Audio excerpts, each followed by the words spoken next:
লন্ডনে বসবাসরত বাঙালিদের প্রাণের উৎসব পহেলা বৈশাখ উপলক্ষে বর্ণাঢ্য আয়োজনে বর্ষবরণ ১৪৩৩ উদযাপন করেছে আনন্দধারা আর্টস। পূর্ব লন্ডনের রেড ব্রিজ মেথডিস্ট চার্চ মিলনায়তনে গত ১৮ এপ্রিল অনুষ্ঠিত এই আয়োজনে ৪ ঘণ্টাব্যাপী অনুষ্ঠান জুড়ে ছিল দর্শক শ্রোতার উপচে পড়া ভিড় ও প্রাণবন্ত উপস্থিতি। অনুষ্ঠানের সূচনা হয় এক বর্ণিল শোভাযাত্রার মধ্য দিয়ে। আয়োজকরা জানান, এই সার্বজনীন উৎসব প্রবাসেও বাঙালির ঐতিহ্য ও সংস্কৃতিকে ধরে রেখেছে। আনন্দধারা আর্টসের পরিচালক ডাক্তার ইমতিয়াজ আহমেদ বলেন, বাংলা নববর্ষ বাঙালির প্রাণের উৎসব। কোনো অশুভ শক্তি চাইলেই একে নষ্ট করে দিতে পারে না।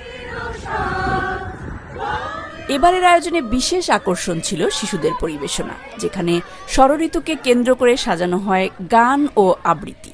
এছাড়া আবৃত্তি সংগঠন বর্ণন এবং রবীন্দ্রসঙ্গীত শিল্পী মৃত্তিকা সহিতার পরিবেশনা অনুষ্ঠানে ভিন্ন মাত্রা যোগ করে।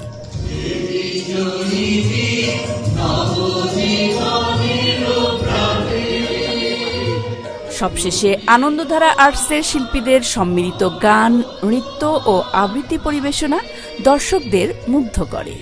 অনুষ্ঠানে যন্ত্রসঙ্গীতে ছিলেন কিবোর্ডে প্রীতম সাহা, গিটারে অমি ইসলাম, অক্টোপ্যাডে তানিম এবং তবলায় পিয়াস বড়ুয়া। শব্দ সঞ্চালনায় ছিলেন ইয়াসিন কীর্তি এবং মঞ্চসজ্জায় গোলাম আকবর মুক্তা। অনুষ্ঠানের মিডিয়া পার্টনার AR টেলিভিশন, যার পরিচালক ছিলেন জয়দীপ রায়।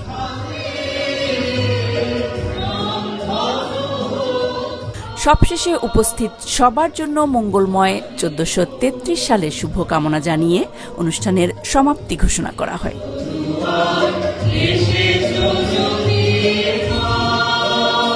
Politika news, London.